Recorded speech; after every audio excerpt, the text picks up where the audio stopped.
Yun o. Nanawa din guys. Si mama. Ayoko na. Ang lamig. Ayun ka sabi.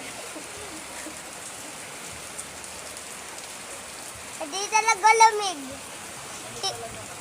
Tiisin mo yung lamig. Ako nga eh, yung lalong ulan, natuyo na ako, hindi ako nilamig eh.